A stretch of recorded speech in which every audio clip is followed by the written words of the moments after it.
They was raving mad. The nerve of him to do that to her. And so we sitting there in the hospital, I'm explaining to her about this friend. I said, you only get one. Every now and then, in certain rare cases, baby girl, you might get two. All them jokers ain't your friend. You got one friend in your life, and that she said. That girl stayed with us all night, all to the next day, until Michelle said, you know what, I got to take baby girl home. And so they went on home. That child stayed right next to her. I couldn't even get close to no day. She got up in the bed and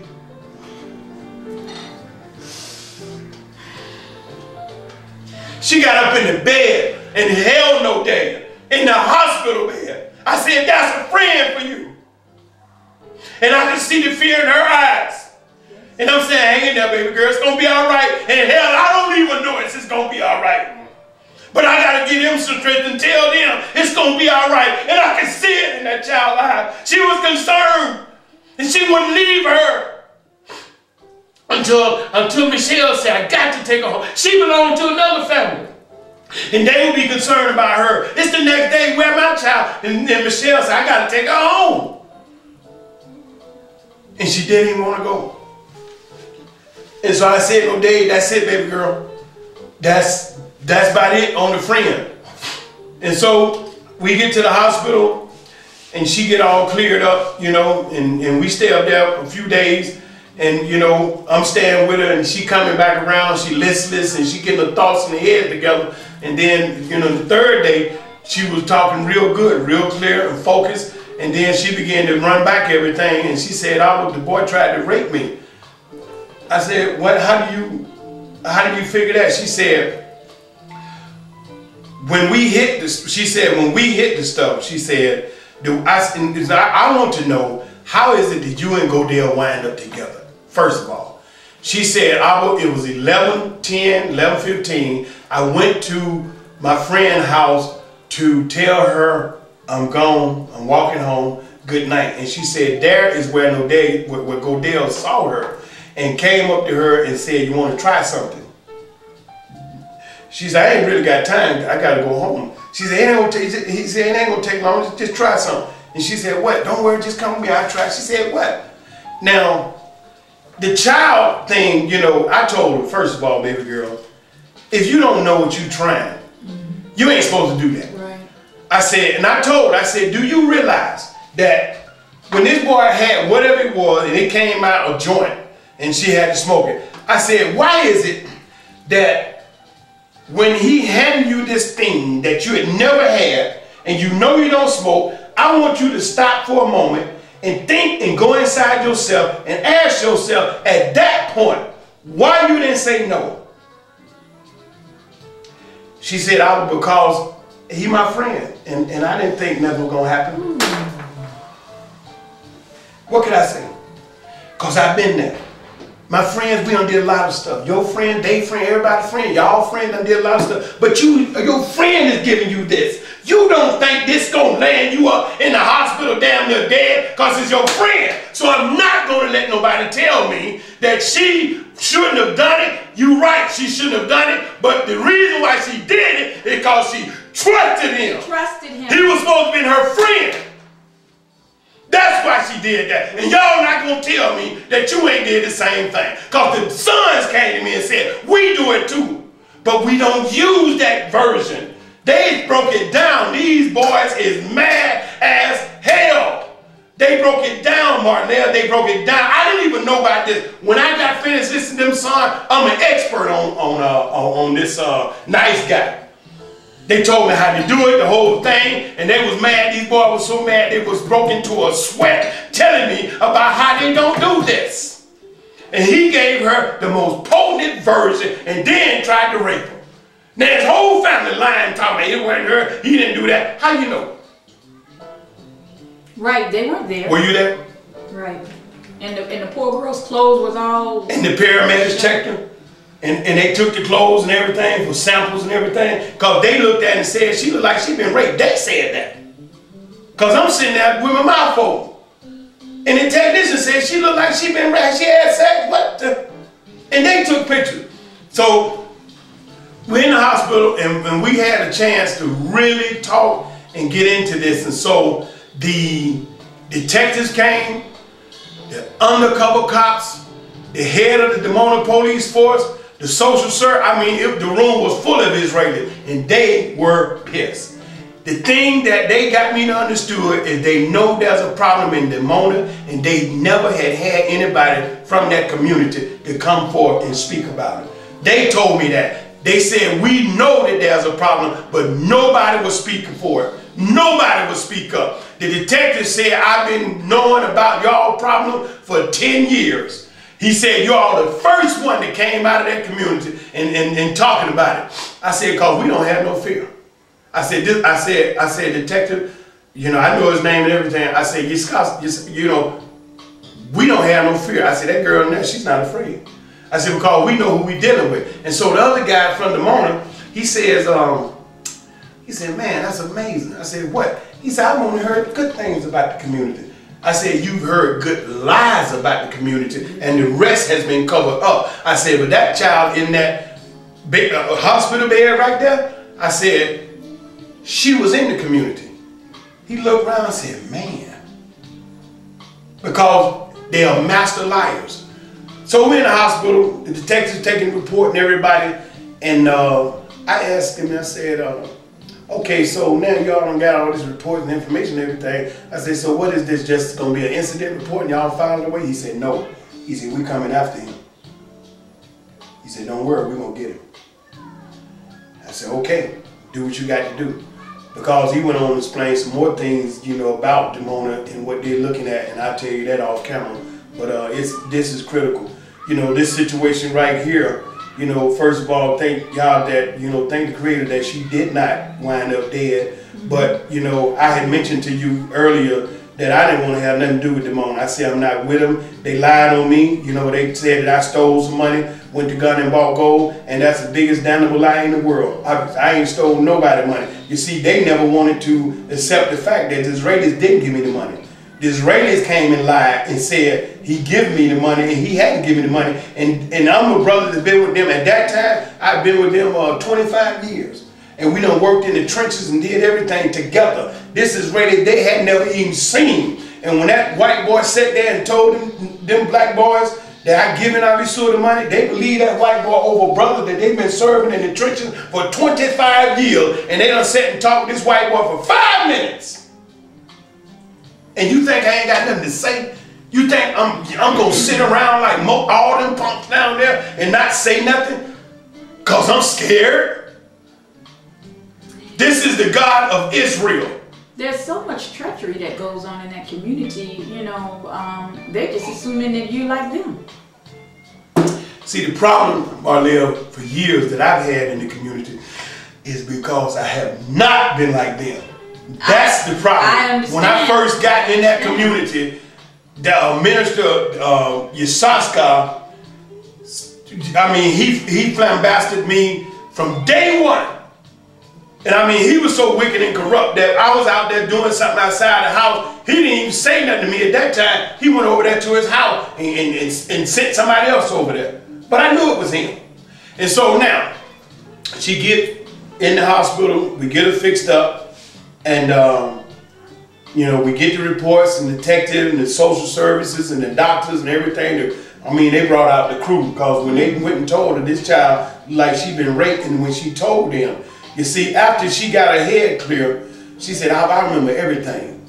I said, you do? What happened? And she broke it down. And she said that when the stuff hit her, right, she said, I didn't know this was going to do that. When the stuff hit her, she said it banged her. And then it was like, whoa. She said, whoa, I don't need no more of that. She said he coerced her and forced her, no, just a little bit more. You ain't gonna buy just. And she standing up already in the days. And she done told him, I don't need no more of that. And she, you know, she said she began to feel weak, you know, and her head began to spin. And, you know, she said that he told, no, hit some more, hit some more. And so he put up to her mouth, and, you know, she drew some more. And she said at that point, that jive hit her so strong, she just couldn't even, she said, I couldn't hold my head up. I said, what do you mean you couldn't hold your head up? I said, what do you mean you can't hold your head? She said, I was just like this, and I couldn't hold my head up. And she said, take me home. She said she knew then, and she said it began to get worse and worse. The world spinning. She started seeing colors and started seeing things. And she said, take me home, take me home. And she said, we began to walk. And she said, we began to walk. And she said, I'm thinking, she said, I gotta go home, I gotta go home. And then she said, I'm thinking that I'm going home. And they wind up on the hill at the water fountain. There's an area in Dimona here that you go to is on the water fountain. She said that's where he did the thing where he tried to rape him. Mm-hmm. You know, but there's surveillance cameras all the way around there. They don't know about that. You know what I'm saying? Mm-hmm. So we got it. And so anyway, you know, she said that because we lived up there in that area, she could see enough to see where she was at, and she remembered which street. And she said when he was kissing on her, trying to get with her, I said, I said, what about, she told the detective that, you know, her pants was down. And then the next day when we was talking about it, she said, I said, did he have his penis out? She said, yes. And your pants were down? She said, yes. And so they checked her for all of that and everything. And she said, I fought him off. She said, I did what you told me. Because, you know, we done studied stuff and went over stuff, and I done taught her certain things, certain moves to make, how to protect herself. And she said, I did what you told me. She said, I did that. And she said, I got away from it. I got my pants up. And she said, because I remember where I was at, I knew which way to run. And she ran up into the sister house next door. And then it was a brother over there.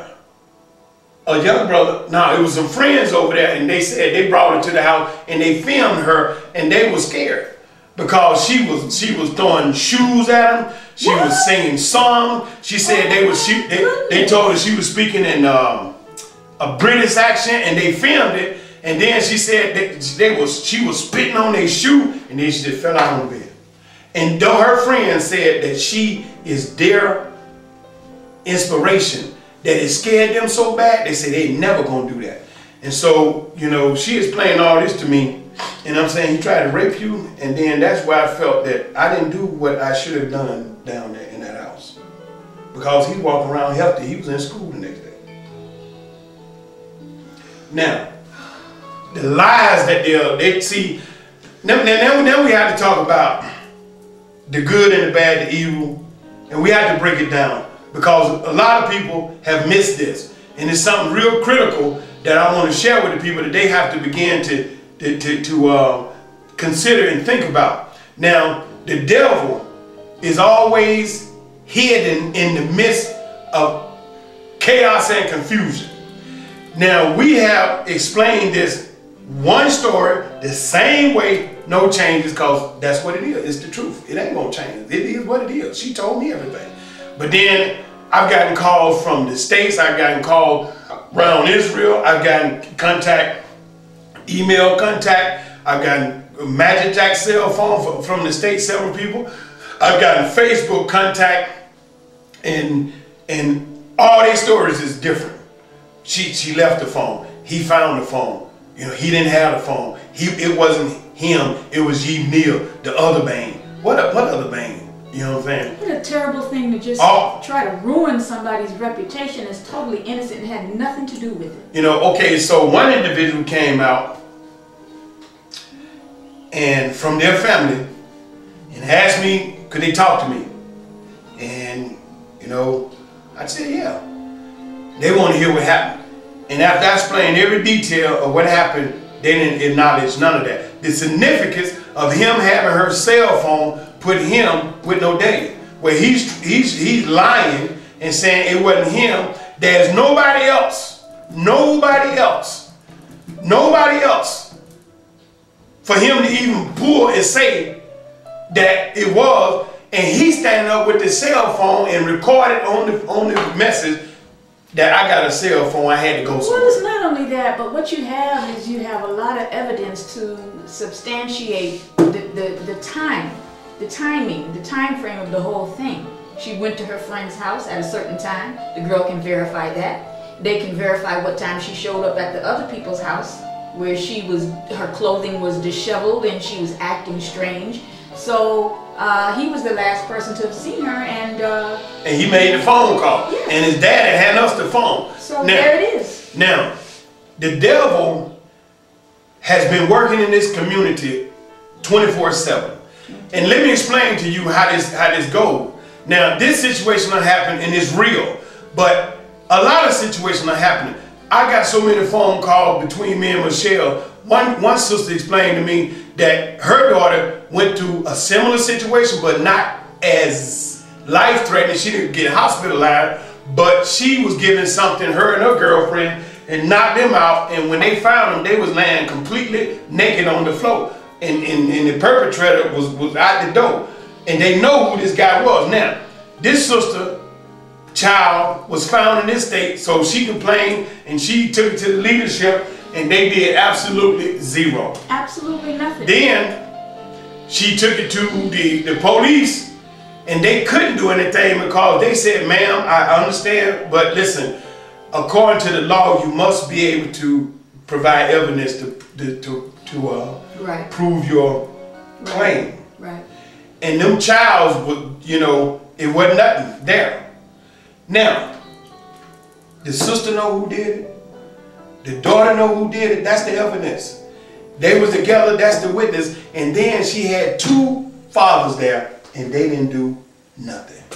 This is the tip of an iceberg. Now, the thing about this situation is that when I told you earlier that I don't want to spend no time talking about them fools. I ain't got no energy for that. I'm gone.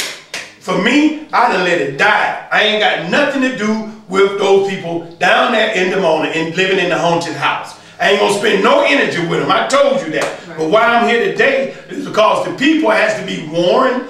Because you know what? An individual hit me on the Facebook, a brother I don't even know. And I tell you, he said, brother, I don't know who you are, and you don't know me. But if you ever land in the States, and if I ever land in Israel, I'm going to buy you a drink, because that's a real damn father. A real father, not a coward. And then, I got another one for you. Another individual made contact with us and told us that Aida in Atlanta has been pursuing him, telling him about the kingdom. It's beautiful, it's this, it's that. And this brother told me. He said, you know Aida? I said, yeah, I know. He said, this brother been telling me that the community is just the answer to all our problems.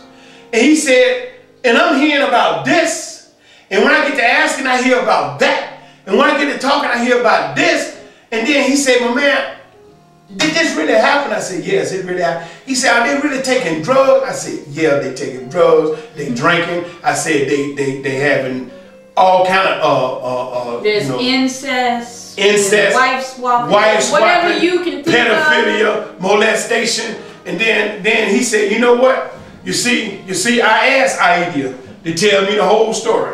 He told her. And then he said, you know what? I'm going back to Aida, and I'm going to let him have it. Mm-hmm. He said, because my man, he said, I was ready to pack my family up and come to the village of peace. He said, but you know what? He said, I'm not doing that, because this man right here is lying to me. He been covering up. He ain't been telling me the truth. He said, I'm not doing that. And so now the situation in Dimona has been a psychological castration. These men and women have been psychologically castrated, right, to where they can't think for themselves. Now let me show you the process. Now, everything in the Bible is not good for you. Say it again. Everything in the Bible is not good for you. One statement that you hear all the time: there's a way to seem right unto a man, but the end thereof is death. Let those that's been appointed guide you along this pathway of reconciliation. Now, when you come clear and you really meditate on this, and one of the elders broke this down, it is one of the most deadliest statements that you can utilize to put upon a people. Because why? There's a way that seems right unto a man, but the end thereof is death. Paraphrase, what you telling that person is you don't have the sense enough to make decision. If you do, you'll kill yourself. Now that's psychologically going, and you like, what? And then, now they don't put you in a state of mental paralysis because now you're afraid to make decisions for yourself. And then the next thing they come in and they tie that to let those that's been appointed, making themselves official, that's been appointed to guide you along this pathway. Where we going? Now he done paralyzed your ability to think. Then he done put himself in a position as your ultimate guide and savior, and I'm gonna make it good for you. And then to put the fear of God on you, he tell you to guide you along this pathway of reconciliation back unto Yah. Now you're scared because the Yah thing at the end is making you feel like if you go left or right, you're upsetting Yah. But see, that's like icing on the cake. You got a cake, it's got white icing on it. They bring you the cake, and you say, oh, this is a beautiful cake. But all you see is the outside. You don't know that the cake, the icing, is covering up 2 layers of doo-doo until you cut into it. And so that's how we slicing into this. We have to slice this thing piece by piece and break it down. The Bible is 1,000 pages long. Why do you hear the same thing all the time? Because it's hypnosis, it's psychological hypnosis. And that's the very first thing they tell you. Sit down, shut up, and listen, because you don't know nothing. And then they begin to psychologically work on you. I saw a brother come in the kingdom that was a businessman, and they worked on him. He dead in the grave now. I saw this. And the one that's, a lot of cases like that. Yeah, and the one that's doing it is a master strategist. Okay, now, once they get you in the state of mental paralysis by weighing you out with that, then they start guiding you about the servant thing. The greatest saint in the kingdom is a servant. You got a servant. You're a servant. Ain't nothing greater in the kingdom than a servant. What about them other 980 pages in the Bible? Can I hear something about that? Can you teach me something about that? And then the greatest saint is a servant. And so when I go to their facilities, I see all these saints serving, working your ass off, and they get nothing for it, no money. I had a brother to come to me in the Atlanta mission, and he said, bro, he said, man, I don't know what to think. I said, what's up? He said, there's a sister here that I want to, try to pursue and get with. He said, but I don't have bus fare. He said, I said, bro, I can't even get a bag of rice cakes and walk it to the theater and sit down and have a little night out. I said, why not? He said, because I'm in this restaurant 7 days and I get a stipend of $300, and they take my house money out of there, my tithes and whatever else money. He said, all them left sometime with $90. He said, then I got to buy detergent and personal items. How am I gonna deal with a sister? He said, just go on and on and on. And they talking about serving and serving. And I can't, he said, as a man, I can't even step to the sister. And see, you remember what I said, as a man? You see, when you take a man's ability to provide for his family and stand on his feet and be a man, you break his you break his self-esteem down. You emasculate him. You emasculate him. You psychologically cripple him. And then at the same time, he is paralyzed now because you done made him feel like all this is about the God of creation. And if you buck and turn around, your head gonna blow off. And so now you got this man and woman serving, and all the money going to one individual that built a house from the ground up out there in Stone Mountain, Georgia. So that's the psychological process. They tie these cliches in and they weigh you out, and that's all you hear. Now, in the community, where you're supposed to have men of God. Now let me show you this.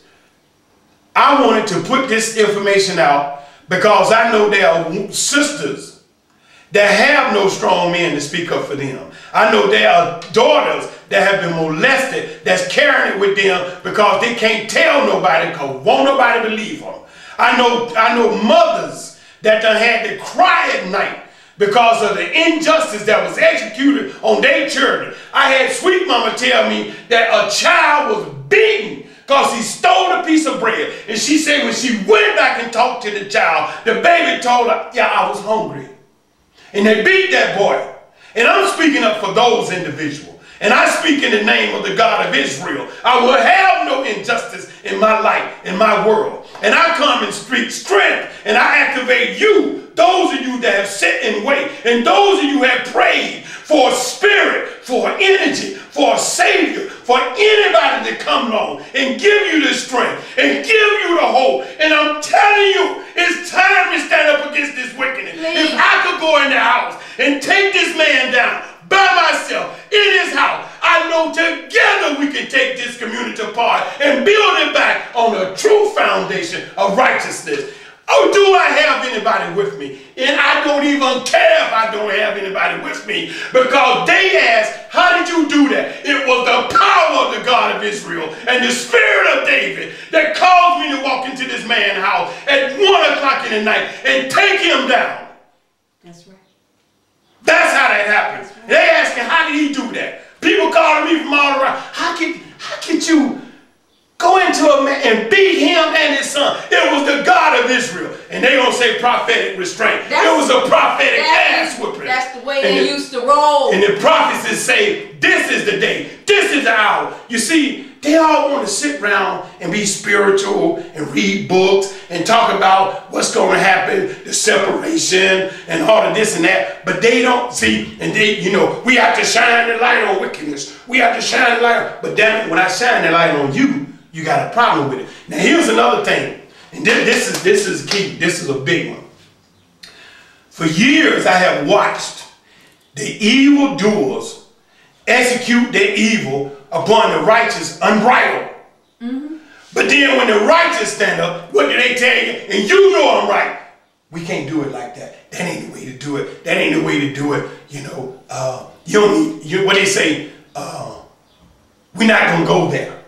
You see, here it is back here. Here we are over here. And then we say, we're not going to go there. And that was the big thing. Oh, you know, we're not going to go there. As if we saying something really profound. But dig this. Guess who was there? Satan. Because while we not going there, say, hey, who is it? There he was. Doing all kind of stuff. And then they tell you, we dealing with it. But anybody still running around free. Right. And so ain't nobody smashing these guys out. Now, another reason why I had the power, and I have the power to do this. I remember my sister Dina, and I remember my other brothers. It came to us that one of the heathen Philistines had went into our sister Dina, our baby sister Dina. And when the word got back to my brother Judah,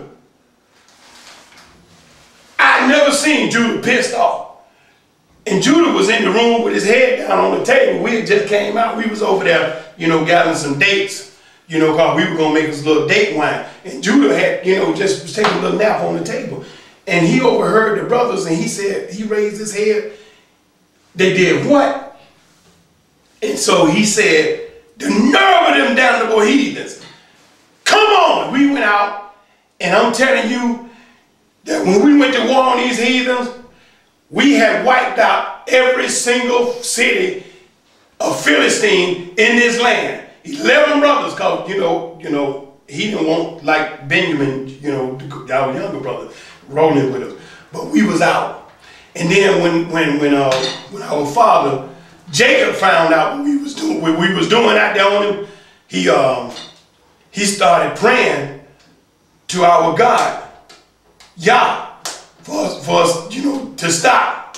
Do you know he prayed several days and we never felt no energy? Because we could feel the energy coming from our father and we never felt nothing. We weren't even concerned. Because this heathen had did our daughter. This heathen had did our sister Dina. And so we didn't feel no energy coming. We weren't even thinking about it. We were taking care of business.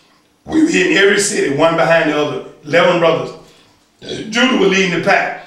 And so, but I remember before Judah walked out the door, he said, the nerve of them damnable heathen. We've been commanded by the God of our fathers to never allow this evil to come upon our house. And we shall go in our father's name. And they went out there. And then when Isaac came back, Imah told told Jacob, and then Jacob got to praying. He put on all his prayer robes and garments and went to his place, and he started praying, and y'all didn't move. And we were still rolling. And Jacob prayed days. And then after he prayed days and he saw no response, we hadn't came back, he got over to his father, our grandfather, Isaac, and told Isaac what we was doing. Smoke was going up, we was rolling. You know, when we went out that door, I remember we had been rolling for 5 days nonstop. We was fighting in the day and the